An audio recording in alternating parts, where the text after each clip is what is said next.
Chapter 10th, Relief from Stagflation. In this video, we will discuss about the stagflation, how it can be tackled in the present model, and how a new financial model is going to help in tackling the stagflation basically. So stagflation is a phenomena which do not occur very frequently, or every month, every year, or you can say that frequently. It is rather an exceptional phenomena that occurs in decades due to supply side disruptions, or you can say that wrong monetary and fiscal policies.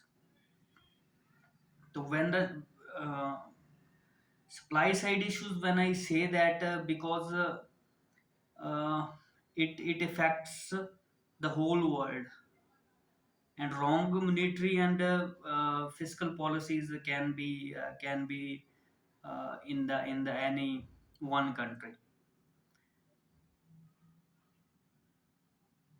So stagflation is a combination of high inflation, high unemployment, and slow economic growth, which appeared in 1970s first, and 1970s 1980s started due to wrong fiscal and monetary policies, and then intensified with the 1973 uh, energy crisis, basically uh, oil crisis, the oil embargo from PEC by PEC nations, the oil producing countries,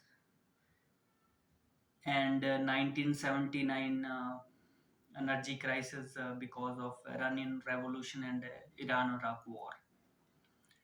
So the Keynesian economics, which was dominating the economic space after the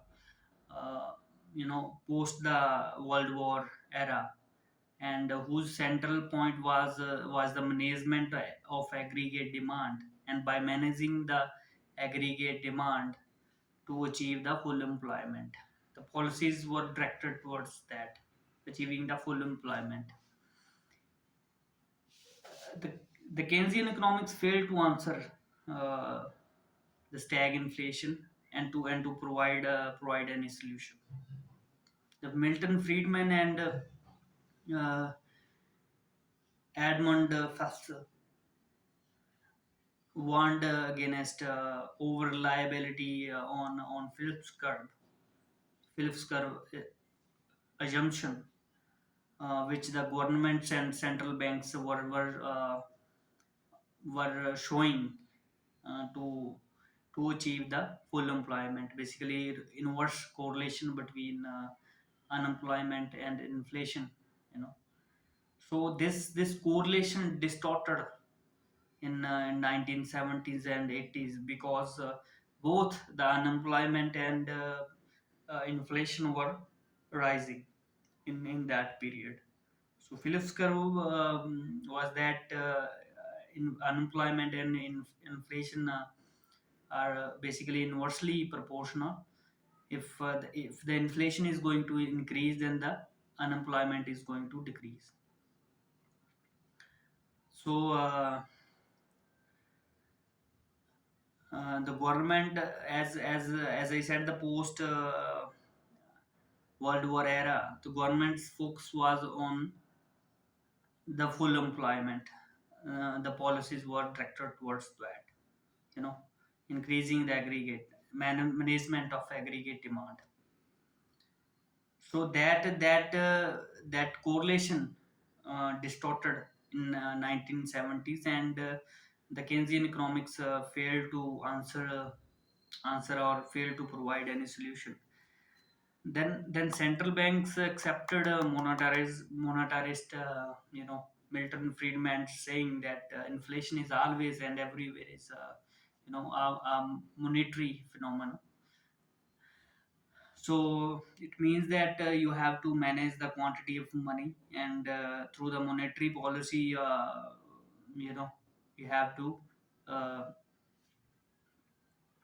uh, manage the prices or the price stability.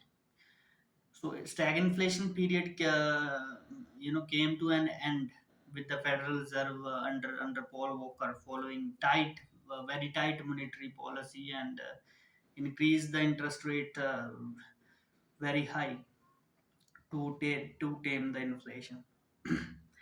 So governments and central banks, which were focusing on policies for full employment in the economy, uh, their policy making view changed after the stagflation period, and central banks started prioritizing the price stability. The Federal Reserve also, shifted, or the act amended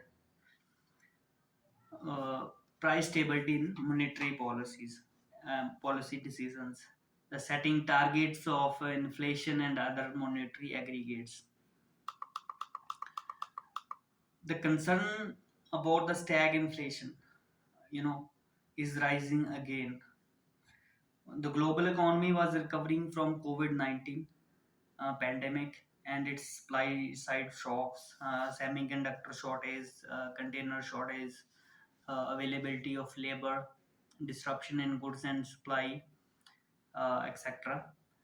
Now, the major event which uh, which is responsible, which can be responsible, uh, and now the Russia-Ukraine war.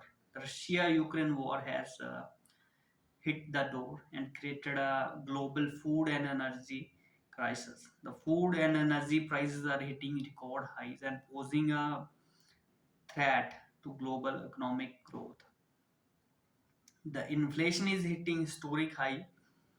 The central banks has started increasing interest rates. Sri Lanka is facing its worst economic crisis since its independence, with no forex reserve to buy the oil and for the imports. Indonesia is banning palm oil. India is banning wheat exports. You know, uh, and the European countries are thinking of reviving the coal-based thermal plants. So the path of global economic growth looks very uncertain and in short term right now. So what are the tools available basically in the present model to tackle the stagflation, to tackle this period?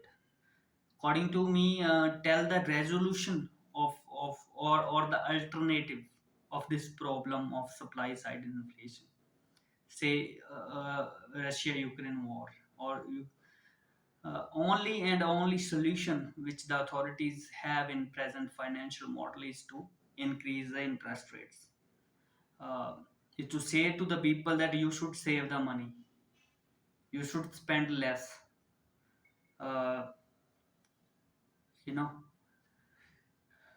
and this is how they they can control the inflation.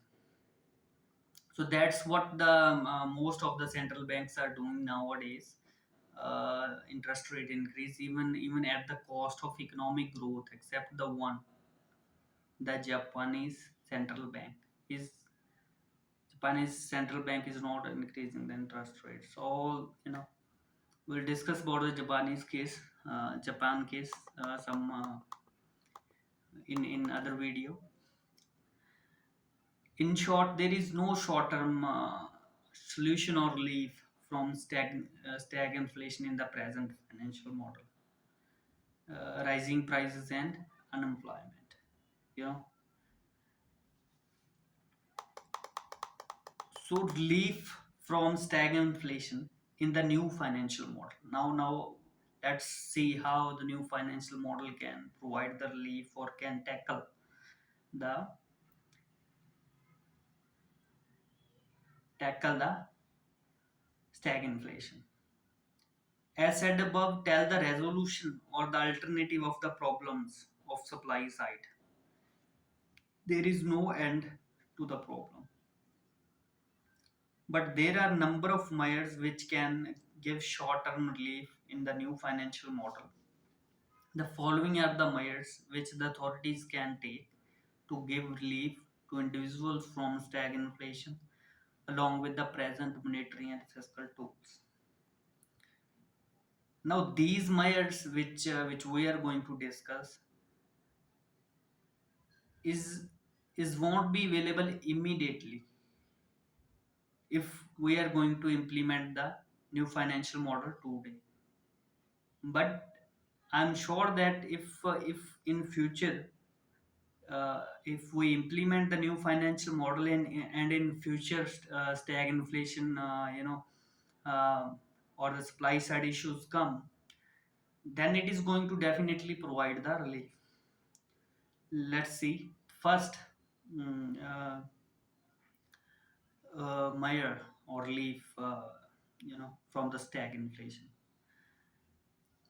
allowing withdrawal of future money. Now, as we have discussed, that you have the consumer uh, get the incentive and accumulated the money in terms of future, in the future money accounts, available to them after an n number of years, and that period is we have assumed long, you know let's say the 30 years. Now that money is reserved only available after the n number of years. Now authorities can allow the withdrawal of future money so that consumers can have more funds, you know apart from the income in the face of rising prices. The premature withdrawal can be full, half, or percentage of total FM money as decided by the authorities. The value of FM money must be according to uh, the number of years and it's been in the FM account, and to what interest rate it has been deposited. But the important thing here is that authority should allow the withdrawal of future money only for the purpose of consumption and for the purchase of final goods. They must not give the money in the hands of the consumers which they can hold. Our purpose is to maintain the demand, aggregate demand, so that demand should not decrease, maintain the economic growth, maintain the employment. So we want that with the increase in prices, with the increase in interest rates, demand should not decrease. It at least we must be able to maintain the same level of demand, because the prices are rising because of supply side or the demand side. So the here the withdrawal of FM money can help them, you know uh, at least in the short run, from the provide some relief from the rise in prices, and authority should allow the withdrawal only for the purpose of consumption. Second point, allowing allowing use withdrawal of future money for the purchase of targeted goods and services. Suppose due to any event, say war, pandemic, embargo, conflict, etc., the global food, energy, commodity crisis arises. At the time of at that time, authorities can allow withdrawal and use of future money for the purchase of those particular goods whose price has increased due to supply side shocks.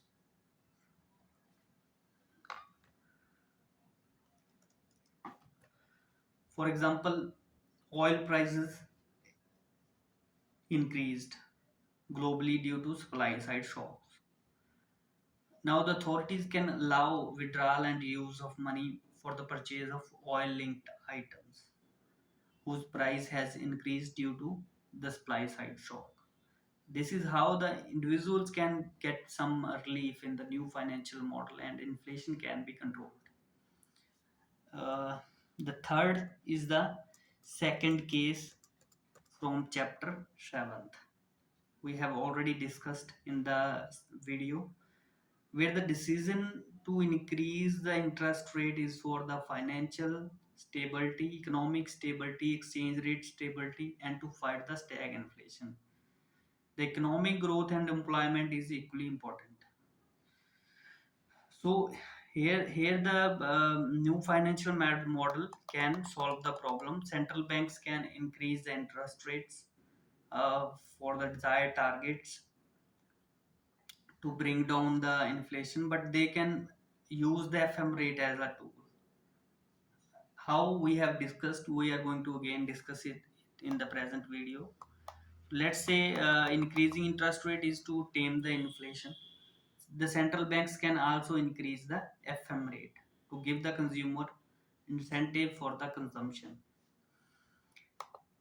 So important thing here is that the present value of FM money to be deposited by the seller and deposited won't change much.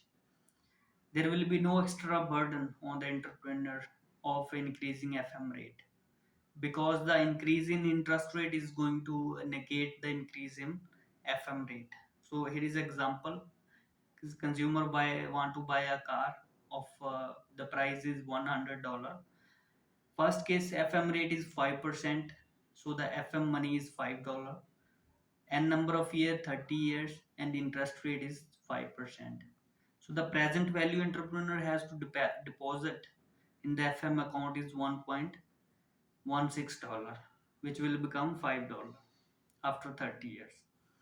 So now suppose you have the to tame the inflation, we increase the interest rate from 5 to 10%,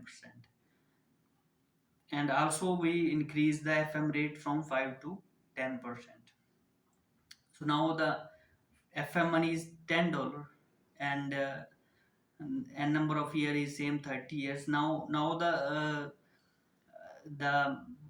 the present value of FM to be deposited in the FM account is $0.57. So aren't you surprised when we double the interest rates and the FM rate, the present value of FM to be deposited in the FM account decreases significantly rather than increases. So consumer can be incentivized and entrepreneur is happy as his things will be sold and he has to deposit the less incentive.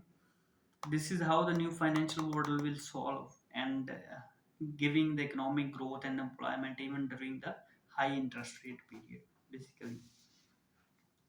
So specific sectors can be targeted which are not responsible for the inflation and can add much employment. The housing sector is one of them. So you can see the chapter 7th for the more, you know, uh, uh, and for the discussion on investment during the high interest rate period as well. So FM rate can be used to target the specific sector which are not producing the inflation for the soft landing and tackling the inflation. So this is how the new financial model is going to increase the employment and give the economic growth even during the inflation period, you know, or high interest rate period to fight the inflation. So um, again the free products free of cost, you know, to the consumer in the 8th chapter we have discussed. You can also see that chapter. The fourth others, according to me, the new financial model is an innovative one, and authorities can find a number of solutions from it with the time to tackle the inflation. So these were the solutions or relief which the new financial model can provide to um, to tackle the stagflation. Firstly, mainly is the withdrawal of FM money and the withdrawal for the targeted goods and for the consumption purpose. And second is you can increase the interest rates, but you can also increase the FM rate for the specific sectors which are not generating the employment, which are not generating the inflation. Sorry, we want the employment, which are not uh, uh, target the specific sectors which are not generating the inflation, so that economic growth can be maintained and employment can be generated. So this was uh, about the stagflation and the present financial models approach. Thank you. Thank you very much.